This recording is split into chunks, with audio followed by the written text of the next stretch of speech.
Radio Sucesos 101.7 FM presenta su noticiero Sucesos con Milton Pérez y Verónica Larrea. Un periodismo libre para una democracia plena.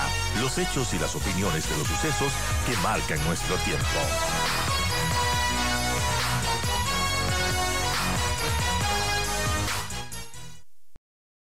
Vamos con nuestro primer tema y el gobierno de Daniel Noboa modificó la tarifa del ISD para la importación de materias primas en el sector industrial, que desde el mes de abril del próximo año van a pagar el 2.5%. Así pues, el ISD, que es el impuesto a la salida de divisas, se convertirá en un costo importante para las empresas desde el próximo año, tomando en cuenta que desde este mes de enero tendrán que pagar una tarifa del 5% por la importación de bienes de capital y a partir de abril el 2.5% por importaciones de materia prima.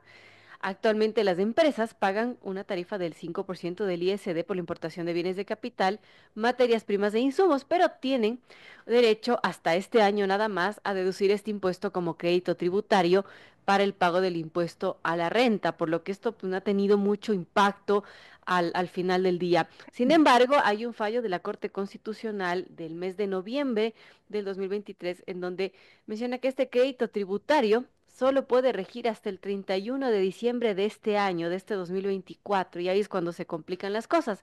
Es por eso que el presidente Daniel Noboa ordenó, por decreto ejecutivo, a inicios de este mes modificar esa tarifa del ISD para las importaciones de un grupo de subpartidas para el sector industrial. Ojo que no es todo ni es para la salida de capitales de todo el mundo.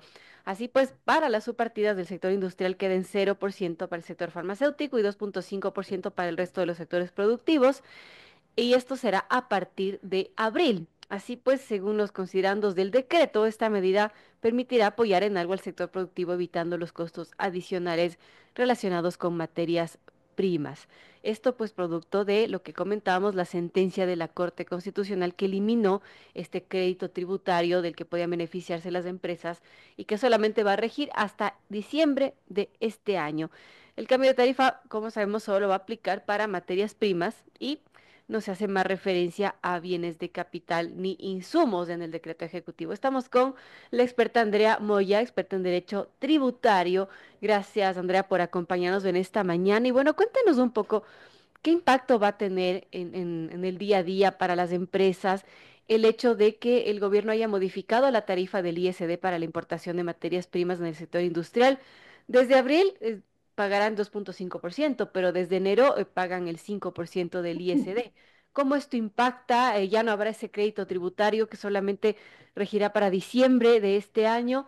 ¿Cómo se va a ver afectado, impactado a las empresas con esto? Bienvenida, Andrea, y gracias por acompañarnos. Bueno, primero, buenos días y gracias por la invitación. Simplemente algunas precisiones de la introducción otorgada. Sí, bien, efectivamente esto deriva de la declaratoria de inconstitucionalidad realizada de la Ley de Fomento Ambiental. Como tú bien mencionas, esto fue emitido en 2023 y otorgó al presidente de ese entonces, Guillermo Lasso, el plazo para reformar las normas que sean necesarias para decirlo coloquialmente, tapar los huecos que quedarían derivados de esa inconstitucionalidad, primero hasta el 31 de diciembre del 2023. Y como no se lo solucionó, se dio un segundo plazo hasta el 31 de diciembre del 2024, que tampoco lo aprovechó Daniel Noboa. Con lo cual, un primer análisis es, si bien esto deriva de una sentencia de la Corte Constitucional, tanto Guillermo Lasso como Daniel Noboa, en los múltiples proyectos de reforma tributaria que enviaron y que fueron aceptados por la Asamblea Nacional, tuvieron la oportunidad de incluir nuevamente este derecho al crédito tributario en la norma, pero no lo hicieron. Entonces, eso sí es una primera precisión que me parece importante. En Importante. función de esto, para solucionar este hueco que comentábamos queda en la norma, por lo que optó Daniel Noboa es, como bien mencionas, por emitir este decreto ejecutivo que reduce la tarifa de impuesto a la salida de divisas de enero a marzo al 0% y desde abril en adelante al 0% para el sector farmacéutico y al 2,5% para el resto de sectores. Con lo cual, claro, es una solución a medias, considero yo porque de abril en adelante, aquellos empresarios o productores que tenían derecho a importaciones, que si bien pagaban el 5% tenían derecho a su devolución o a acreditarlas contra su impuesto a la renta, hoy lo que van a tener es un pago del 2,5%. Entonces, evidentemente, lo que va a generar eso es un incremento en los precios al consumidor. ¿Por qué? Porque este impuesto, al dejar de ser un crédito y pasar a ser un costo, lo que van a hacer los productores es, obviamente, subirlo Subirle a al su consumidor. precio y que el consumidor va a ser el afectado. Entonces, seguramente veremos alzas en precios a partir de abril del 2025. Bueno, qué lamentable. Ahora la pregunta es si esto era inconstitucional, no hubiese podido el presidente actual o el anterior, a través de una reforma tributaria, incluir este crédito que ya la Corte Constitucional eliminó, ¿no es cierto? ¿O cómo tendría que haberse solventado esto? Lo que sucede es que la ley de fomento ambiental se declaró inconstitucional por temas de forma, no de fondo. Con lo cual, el texto como tal del crédito tributario no es lo que se objetó, sino la forma en la cual se emitió la norma.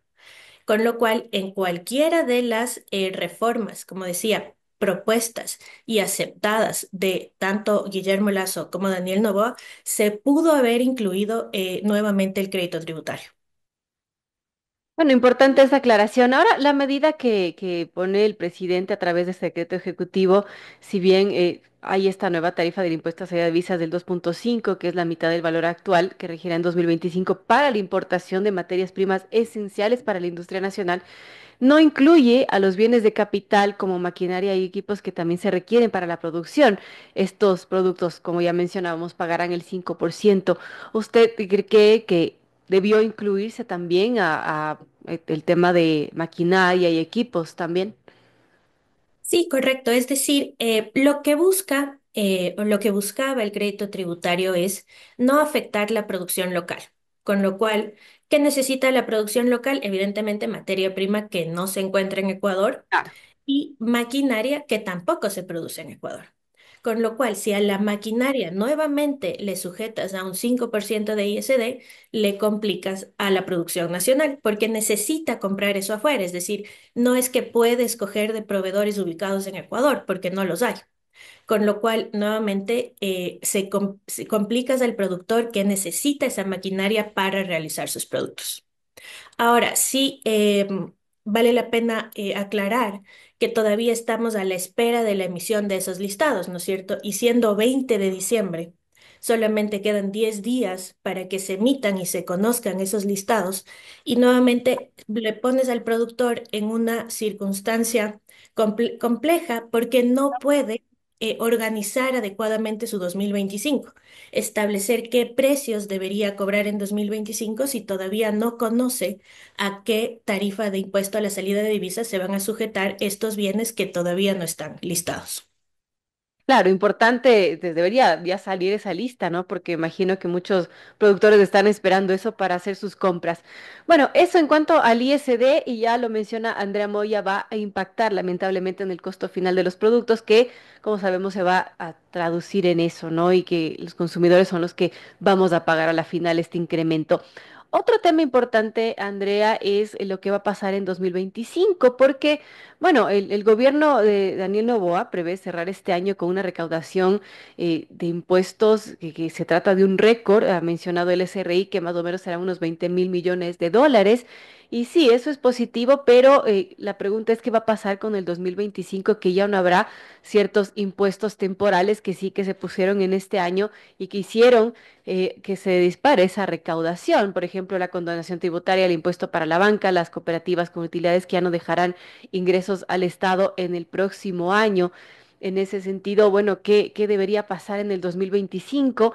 El ministro Vega mencionaba en estos micrófonos que ya están trabajando en una nueva reforma tributaria. Una reforma tributaria que mencionaba sería para los próximos 20 años, donde el país, nos dijo, elimine ciertos impuestos distorsivos, donde el enfoque sea más de un impuesto de clase mundial, indicó el ministro en una entrevista que tuvimos acá. Esto, ¿cómo debería darse a su criterio? ¿Qué tendría que contener esta reforma tributaria? Y pensando en eso, ¿no? En que el Estado, al menos el 2025, no va a tener muchos de los ingresos que tuvo este año y que le va a resultar difícil tener o equiparar una recaudación similar a la de este año. Sí, y ahí hay que tomar en cuenta que no necesariamente un aumento en la recaudación es una buena noticia. Porque justamente como tú mencionabas, en 2024 hubieron cambios que aumentaron esa recaudación, no solamente por el tema de las contribuciones que son únicas, pero sobre todo por la autorretención, Exacto, que también. establecía esto, que los grandes contribuyentes tenían que autorretenerse sobre sus ingresos. ¿Y eso qué va a generar?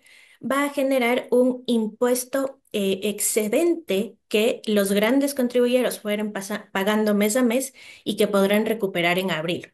Con lo cual, gran parte de ese aumento en la recaudación se va a traducir en un derecho a devolución en abril para esos mismos contribuyentes. Con lo cual, eso es un primer punto a tomar en cuenta en esas cifras de recaudación que considero yo pueden estar infladas derivadas de la autorretención. Y luego también tomar en cuenta que el incremento en la recaudación no debería verse solo, no debería derivarse solo de un incremento en los impuestos. Se tendría que hacer más eficiente la recaudación, se tendría que ampliar los negocios que se sujetan a tributación. Es decir, no solamente tenemos que ver el incremento en la recaudación como un incremento en impuestos, sino como una mejora en la recaudación y en la eficiencia de los impuestos. Ahora, partiendo de eso, desde mi perspectiva, sí es necesaria una reforma integral, siempre y cuando esta no implique simplemente, como decía, mayores impuestos, sino lo que se necesita es realmente una codificación de nuestra ley de régimen tributario interno, en la cual se simplifique los procesos para los contribuyentes que nuevamente representan un costo para ellos el cumplir con la normativa y tantos cambios anuales que se dan.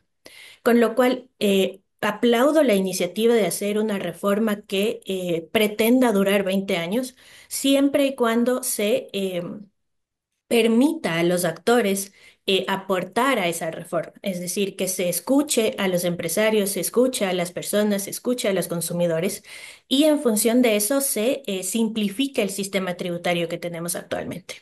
Claro. Ahora, ¿qué a su criterio qué debería contener esa reforma para que dure, como mencionaba el ministro, unos 20 años? Es decir, eso, claro, es un ofrecimiento complejo de hacer. Claro, puede venir el Sobre próximo todo en gobierno nuestro y país. tumbar todo, ¿no? Pero en todo caso, si es que es tan buena esa reforma, a su criterio, ¿qué debería contener? Por Es ejemplo, lo que decir, mencionaba el ministro de temas distorsivos, a qué cree que se refiera bueno, en general, ¿cuál es su criterio sobre esto? para mí el primer impuesto distorsivo en nuestra economía es el impuesto a la salida de divisas. Es decir, entiendo el objetivo con el que se creó, pero es un impuesto que se creó con una tarifa del 0,5% y que actualmente está en el 5%, con lo cual ese es uno de los primeros impuestos que se deberían o reducir o eliminar o establecer solamente para ciertas transacciones. Pero claro, ¿por qué nadie lo hace? Porque es un impuesto fácil de recaudar. Cada vez que hacemos una transferencia, el banco simplemente lo retiene. Entonces, es un impuesto que genera un flujo fácil de recaudar, pero ese es uno de los primeros impuestos distorsivos que deberían eliminarse. Y ya yendo al impuesto a la renta, lo que existe a nivel mundial es un cambio. ¿Por qué? Porque la Organización Económica, la OCDE, ha establecido un impuesto mínimo global que establece básicamente que los grupos multinacionales tienen que pagar un impuesto mínimo sin perjuicio de que en ciertos países tengan beneficios tributarios. Con lo cual el mundo a lo que está yendo es a este impuesto a la renta mínimo global para Claro. que cada país no pierda la recaudación y se cobre un tercero donde están las casas matrices de estas multinacionales. Entonces yo creo que se están guiando en estas recomendaciones de la OCDE, lo cual es loable siempre y cuando se lo aterrice a la perspectiva local.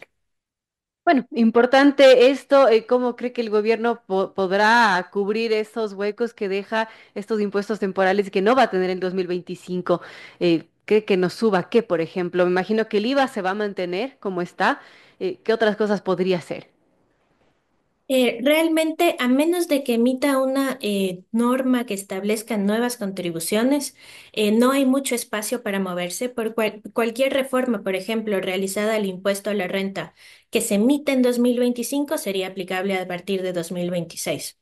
En el IVA, como bien mencionas, no hay mucho espacio para incrementarlo. Lo que entiendo que van a proponer es un sistema escalonado de que ciertos productos, como en el caso de los materiales para la construcción, tengan tarifas diferenciadas. Con lo cual, yo creo que lo que van a atacar seguramente serán las exoneraciones. Como hemos visto, el ministro ya ha establecido que no está de acuerdo con ciertas exoneraciones planteadas en la norma, como por ejemplo los beneficios derivados de contratos de inversión. Entonces yo creo que a lo que apuntarán también es a la eliminación de estos beneficios. Bueno, importante revisar todo lo que podría venirse en el próximo año 2025, que el gobierno va a tener complicado porque, como mencionamos, no habrá estos impuestos temporales, ya no contará con estos impuestos temporales que dispararon la recaudación de este año, que hoy mencionaba el SRI, tendrá una cifra récord de más o menos unos 20.000 millones de dólares. Al momento, hasta noviembre, recaudó 18.537 millones, así que quizás cumpla esa meta y bueno, veamos qué pasa en 2025. Gracias a Andrea Moya, experta en derecho tributario, por explicarnos ampliamente sobre el impacto que tendrá estos cambios en el ISD y también sobre una posible reforma tributaria que el gobierno ha hablado tendrá que durar unos 20 años. También las expectativas de este 2025, así que estaremos pendientes y gracias nuevamente, Andrea, por estar con nosotros. Gracias a ustedes por la invitación. Una buena mañana.